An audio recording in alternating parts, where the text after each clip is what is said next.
Hello mga mi, sa mga gustong umorder ng imported goods, products, and chocolates, PM nyo lang ako, usap tayo. Samahan nyo ako mag-pack ng mga orders. Ang in-avail pala ni Madam ay Spam Tocino, 3 pieces. At 2 Libby's corned beef. Nagpahanap din pala si Madam ng Planters roasted peanuts. 3 pieces crest. Libby's Vienna sausage, 6 pieces.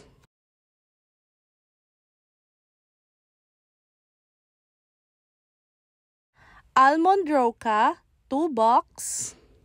At isang Fannie Mae Mini Pixies Milk Chocolate. Isang Tootsie Roll.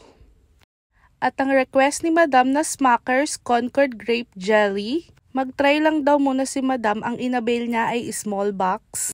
Ito pala ay papadala niya sa kanyang mga magulang sa Batangas.